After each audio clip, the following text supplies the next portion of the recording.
Olá, turma, espero que todos estejam bem. A gente vai dar continuidade aos nossos estudos, ao nosso conteúdo. A gente vinha falando sobre a arte de contar histórias e hoje eu vou falar um pouco sobre histórias ilustradas. Então, como nós vimos, né, na nossa última aula de conteúdo, existia na Idade Média as iluminuras, que eram essas ilustrações que eram feitas ali com tinta e com folhas de ouro também, que era uma forma ali de ornamentar os textos que eram escritos na época, né? Tinha ali essa forma de fazer essas letras, que eram geralmente a gente chama de letra capitular, que é a letra que inicia ali um capítulo. E também essas ornamentações e essas ilustrações que eles faziam nesses textos. E como nós vimos, essa tradição, né, de se fazer essas iluminuras pode ser considerado o que deu origem à tradição de se ilustrar os livros. O que a gente vê muito nos livros didáticos que vocês usam na escola, né, que ajuda ali a passar o conteúdo, a matéria que vocês estão estudando através das imagens. E também nos livros infantis, principalmente. Outros livros também, né, de histórias e ficção, trazem ali algumas ilustrações, mas os livros infantis têm, né, tem mais essa questão da ilustração, até porque ajuda ali na fase, principalmente na fase da alfabetização da criança, porque assim como nós vimos, né, a imagem era, antigamente, também era uma forma ali de transmitir uma ideia, de transmitir um conhecimento, de fazer uma catequese, na caso da religião, por exemplo, para pessoas que não sabiam ler, através da imagem.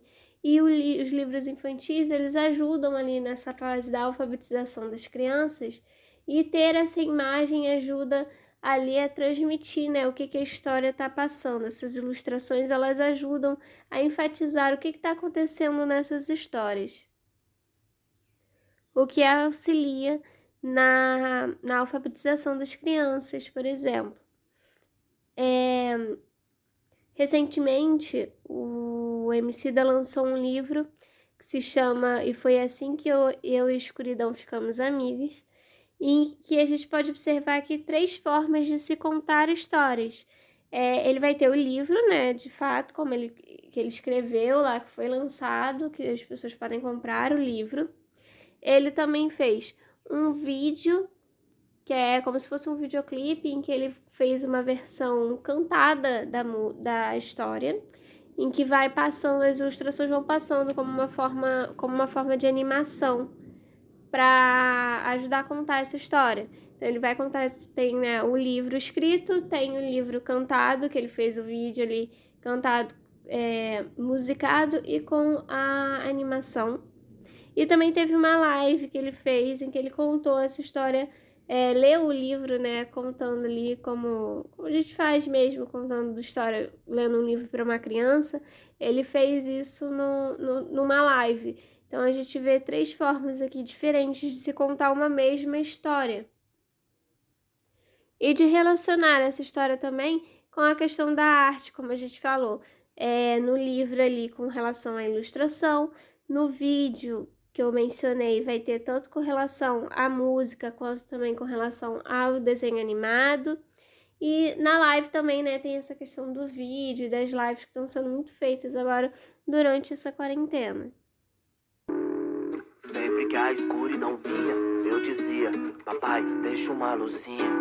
Pode ter um vampiro aí, uma bruxa ali, um lobisomem, um fantasma, sei lá, um saci. Que medo.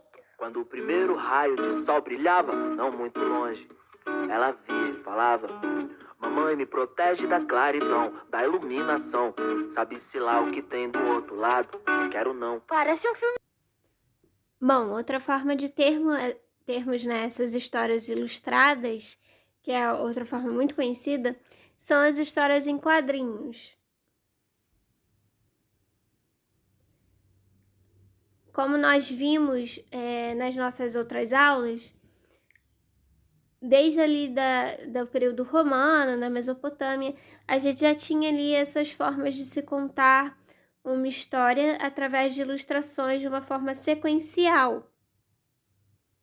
A gente viu, por exemplo, né, com o estandarte de Ur, que eu falei que tinha, né, contava histórias ali, mostrava, né, histórias de guerra e de paz, dessa forma, com essas imagens, né, de forma sequencial, que lembravam, né, essa estrutura da história em quadrinhos, e também nos relevos romanos, que traziam ali as histórias de batalhas, histórias dos imperadores, também nessa forma ali, né, lembrando até essas tirinhas, né, que a gente conhece das histórias em quadrinhos.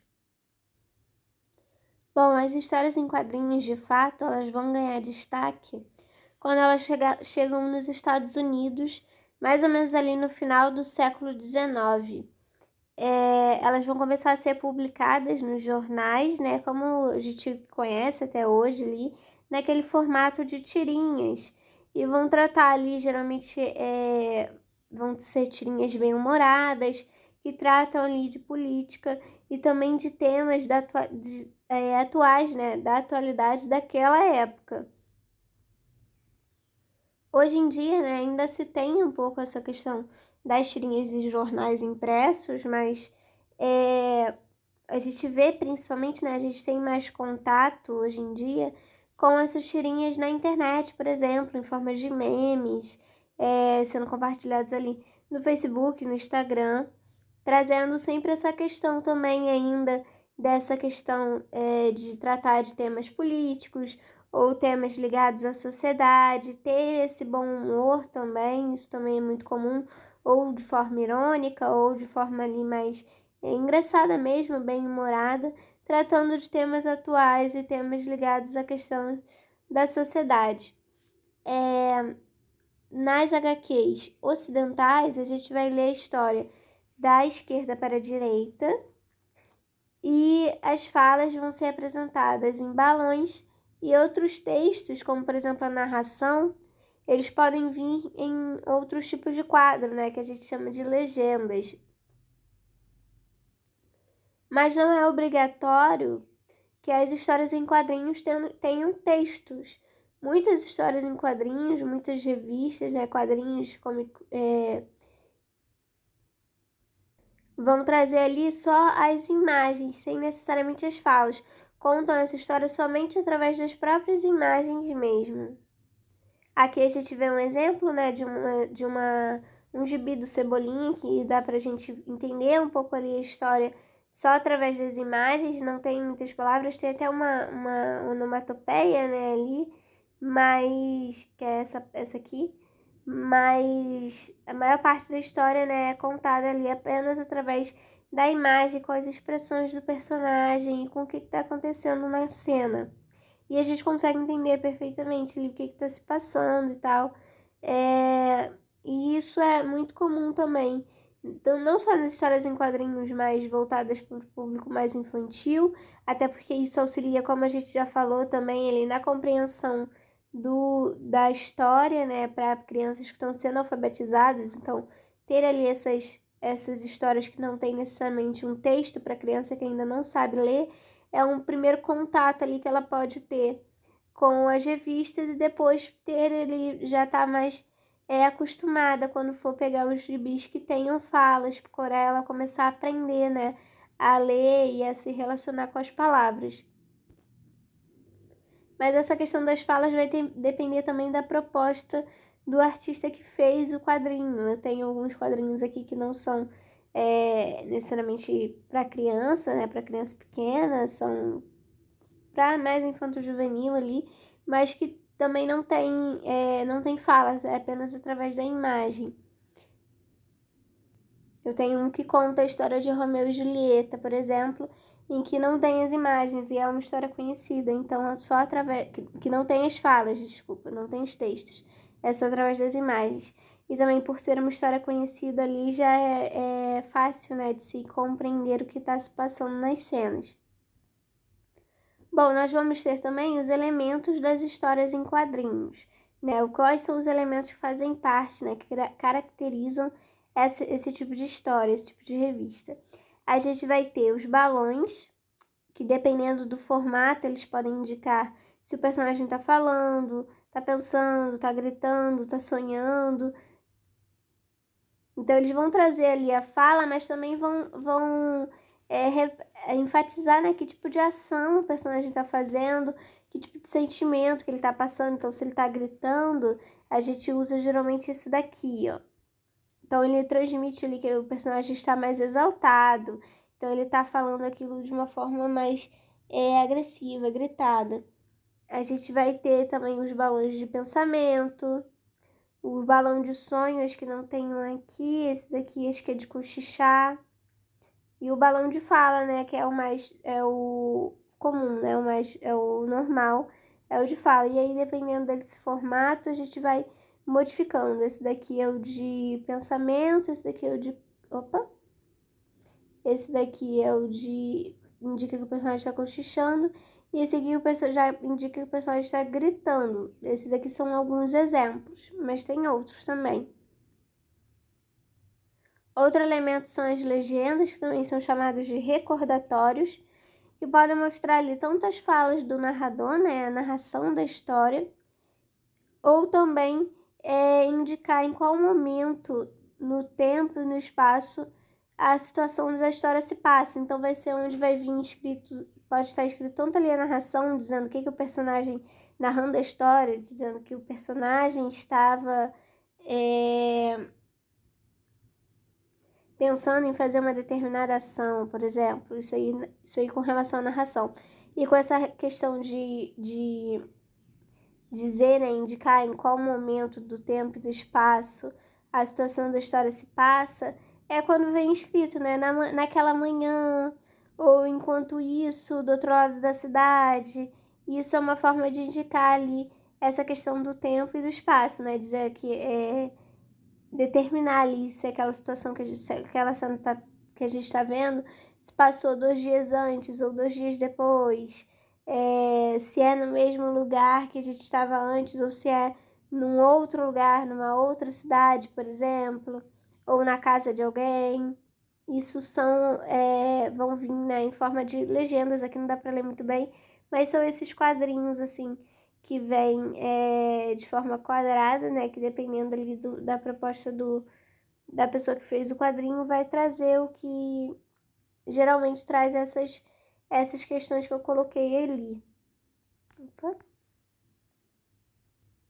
E um dos últimos elementos que a gente vai ver são as onomatopeias. As onomatopeias são essas palavras que representam um som ou um ruído no ambiente da cena. Então, vai ser o que vai trazer sons de animais, como latidos, miados, né? Outros chiados também, portas rangendo, telefones tocando. Esses sons aqui também muito comum, né? Essas onomatopeias muito comuns em histórias em quadrinhos de super-herói, principalmente. A gente vai ter ali, né, indicando explosão, ou indicando um soco, um tapa, alguma coisa assim. Então, essas são as onomatopeias. Agora, para encerrar, né, para a gente encerrando a nossa aula, eu vou explicar um pouquinho sobre alguns tipos de história em quadrinhos que a gente tem, né? A gente tem, por exemplo, as charges, que vão trazer ali, ter como características, né, trazer caricaturas, falar de temas atuais, fazer críticas com humor irônico. Então, esse daqui que a gente está vendo na imagem, né, é um exemplo de caricatura que trata ali tanto de 2 temas atuais, né, que seriam a questão do aumento do dólar e também a questão do coronavírus. A gente tem as tirinhas, né, que são sequências curtas de uma narrativa, então uma historinha mais curta, que vai ser contada ali em poucos quadrinhos. E os HQs e os gibis, que já são umas narrativas mais longas, que vêm muitas vezes em forma de revista e que são apresentadas em mais de um volume. Então, muitas têm continuidade, essas de super-herói aí, principalmente, elas têm, né, essa questão dos volumes. A história continua na próxima edição daquela revista. outros gibis ali, como a gente tem da Turma da Mônica, alguns trazem uma continuidade, mas geralmente eles são mais, as revistas da Turma da Mônica, por exemplo, são histórias que são mais longas que as tirinhas, mas não necessariamente ali que tem uma continuidade, como a gente vê nessas de super-herói, por exemplo. Nós vamos ter também as graphic novels, que são edições especiais, né, que trazem ali uma narrativa longa, mas que se apresenta sempre num único volume. Então, ela se encerra sempre naquela mesma revista. Isso, por serem edições mais especiais, geralmente elas têm capa dura, tem um estilo de desenho um pouco diferente. Por exemplo, aquele filme que lançou recentemente da Turma da Mônica, o Turma da Mônica Laços, ele é baseado numa graphic novel, que é uma história, né? Então, essa história que se passa no filme, ela é contada nessa edição, nesse volume dessa revista, dessa graphic novel, que tem ali capa dura, tem um estilo um pouco diferente, é usado num papel mais nobre, né, do que a gente está acostumado a ver as histórias dos gibis da Turma da Mônica, que são num tipo de papel mais tipo de jornal. Aqui a gente vai ver, na graphic novel, vai ver de uma forma diferente, não é nem desenhado pelo Maurício de Souza, né, um outro artista ali que faz, com a autorização, né, do Maurício, faz essa releitura ali dos personagens para contar essa história. Temos também os mangás, que são essas HQs, só que japonesas, né, e que vão apresentar ali um tipo específico de desenho, né, elas têm um estilo ali específico, né, do desenho de mangá, do anime, do desenho japonês. E elas têm também essa questão de se ler, né, a gente faz a leitura dela de uma forma inversa, ao contrário do que a gente lê a gente fala, né, que lê de trás para frente, mas é porque é o contrário do que a gente está acostumado. E temos também as zines. Zines são publicações caseiras, feitas geralmente pelo próprio artista, pelo próprio ali quadrinista, em que são geralmente quando ele não tem um apoio ali de uma editora, né? Então são publicações às vezes mais simples, mais baratas, que o próprio artista faz para divulgar o seu trabalho, né? Para poder ter um retorno financeiro para o seu trabalho, sem ter ali o apoio de uma editora. Bom, eu vou encerrar por aqui. Na semana que vem a gente dá continuidade aos nossos estudos. Como sempre, se tiver alguma dúvida, entre em contato comigo e a gente se vê então na próxima aula.